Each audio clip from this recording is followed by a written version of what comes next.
comme j'adore ça, je vais essayer de positionner Houellebecq, Michel Houellebecq, politiquement. Alors c'est plutôt difficile avec ce personnage. Je pense qu'il a des lacunes en théorie politique, ce qui ne facilite pas la tâche, puisque ça biaise sa propre analyse. Ça lui fait tirer des conclusions trop rapides, et donc ça peut nous induire en erreur.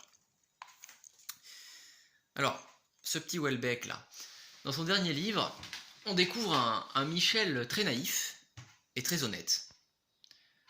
Ce qui n'en fait pas un positionnement politique, quoique les idées politiques ne sont pas sans lien avec notre personnalité.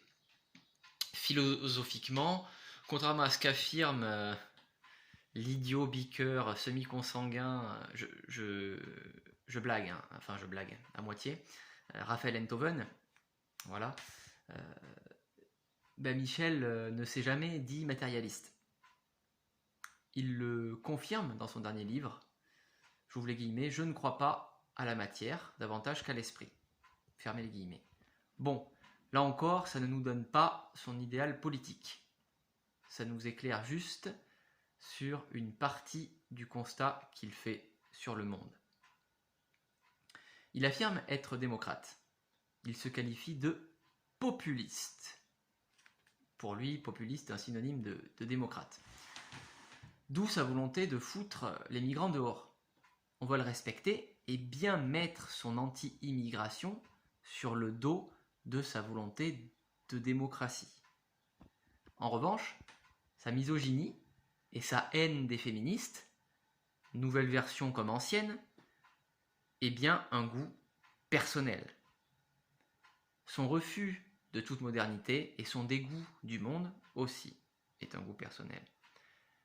Si je ne lui trouve pas d'amour pour la nation, nous pouvons tout de même lui concéder une volonté assez réactionnaire sur les questions de mœurs. Cela ne suffit pas à le classer à l'extrême droite. Je crois qu'il serait malhonnête de le qualifier comme tel. Économiquement, à le suivre, on pourrait plutôt y voir un socialiste au sens originel du terme, ce qui n'en fait en rien une contradiction avec ses sentiments réactionnaires. Le clivage politique ne se résume pas uniquement à la ligne gauche-droite. Houellebecq est probablement un rose-gris, un rose-brun comme Michel Onfray, peut-être même un rouge-brun comme Alain Soral. En plus gentil, et moins fou, et moins paranoïaque qu'Alain Soral. Bon, je dis peut-être une grosse connerie, mais enfin, je ne vois pas d'autre possibilité que de le positionner rose-brun. Alors, bon, pour beaucoup, les rouges-bruns peuvent se positionner à l'extrême droite, ce qui n'est pas forcément idiot. Mais bon, le côté socialiste des rouges-bruns peut aussi montrer qu'ils veulent émanciper la population, qu'ils veulent la laisser s'émanciper.